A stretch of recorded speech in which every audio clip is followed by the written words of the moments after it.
कदीम ज़माने की बात है। मिस्र के एक कदीम शहर कायरा की गलियों में एक शख्स रहता था जिसका नाम ज़ैद था।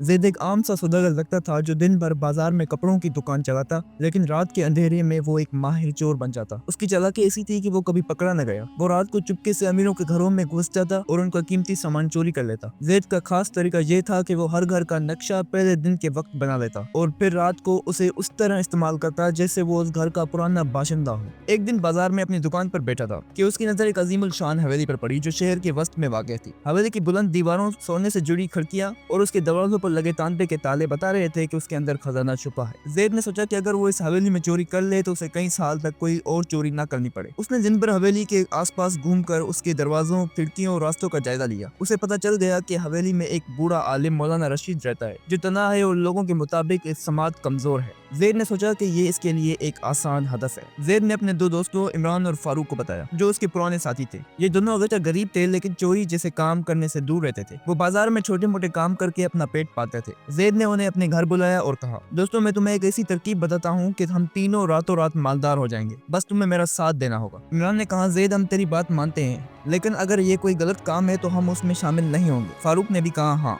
हम चोरी या धोखाधड़ी नहीं करेंगे, अगर पकड़े गए तो काजी हमें सख्त सजा देगा। ज़ैद ने हंसते हुए कहा, अरे डर की क्या बात है, जिस हवेली में हम जाएंगे वहाँ एक बूढ़ा आलिम रहता है जो सुनता कम है, वो हमें पकड़ ही नहीं पाएगा। मैंने वहाँ सोने चांदी के जेवरात और कीमती चीजें देखी हैं। अगर हम कामयाब हो गए तो हमारी जिंदगी बदल जाएगी। तुम बस मेरी मदद करो, बाकी मैं संभाल लूंगा। ज़ैद की बातों से मुतासिर होकर इमरान और फारूक मान गए, लेकिन उनके दिल में खौफ था। रात के आखिरी पहर जब शेर सो रहा था, तीनों हवेली की तरफ रवाना हुए। ज़ैद ने हवेली की पिछली दीवार में एक छोटा सा दरवाजा देखा था जो कमजोर था। तीनों उसे अंदर दाखिल हुए। हवेली का अंदरूनी मंजर देखकर उनकी आंखें चमक उठी। दीवारों पर कीमती कालीन, सोने के बर्तन और एक बड़े संदूक में चमकते जवाहरात।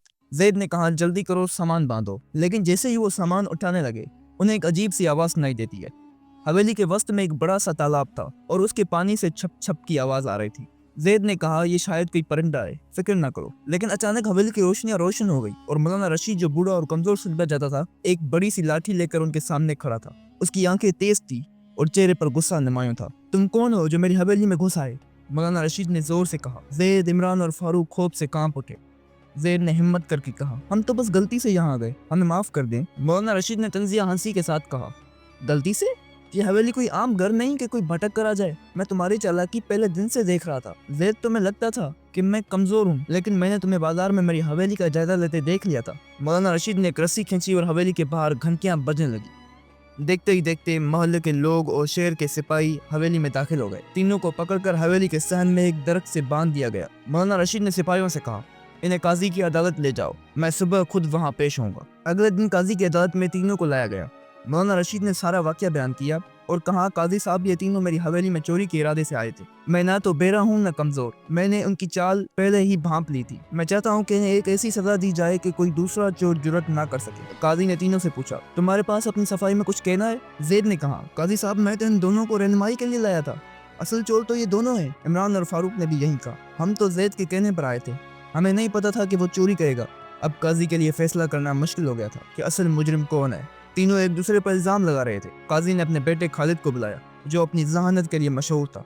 खालिद ने कहा, अब्बा मुझे एक मौका दे, मैं असल चोर को ढूंढ लूंगा। खालिद ने तीनों को एक कमरे में बुलाया और कहा, मैं तुम्हें एक कहानी सुनाता हूँ, गौर से सुनो और बताओ कि इसका असल हीरो कौन है। खालिद ने कहानी शुरू की।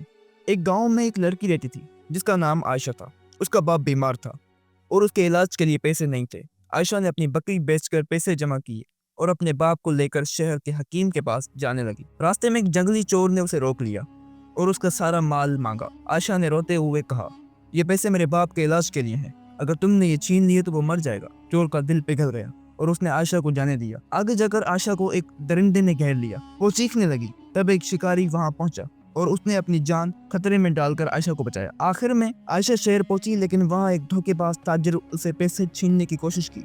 आयशा ने उसकी चाल भांप ली और लोगों को बुलाया। लोगों ने ताजिर को भगा दिया। आयशा ने अपने बाप का इलाज करवाया और वो ठीक हो गया। खालिद ने तीनों से पूछा, बोलो इस कहानी में आयशा पर सबसे बड़ा एहसान किसने किया? इमरान ने कहा, चोर ने, क्योंकि उसने आयशा के पैसे नहीं छीने। फारूक ने कहा, शिकारी ने, क्योंकि उसने आयशा की जान बचाई। ज़ैद ने कहा, धोखाबाज ताजिर ने, क्योंकि अगर वो कामयाब हो जाता तो आयशा अपने बाप का इलाज न कर पाती। खालिद ने मुस्कुराते हुए अपने वालिद से कहा, अब्बा, असल चोर ज़ैद है। उसने धोखाबाज ताजिर की तारीफ की क्योंकि वो खुद एक चोर है और चोर कमजोरों की सोच को समझता है। काजी ने जैद की सख्ती से पूछताछ की। कुछ देर की तफ्तीश के बाद जैद टूट गया और उसने अपना जुर्म कबूल कर लिया। उसने बताया कि वो कई सालों से चोरी कर रहा था और इस बार उसने अपने दोस्तों को वर्गलाया था। काजी ने जैद को 10 साल की सजा और भारी जुर्माने की सजा सुनाई, जबकि उमर और फारूक को तंबिया करके छोड़ दिया गया क्योंकि वो सिर्फ जैद की मदद के लिए आए थे।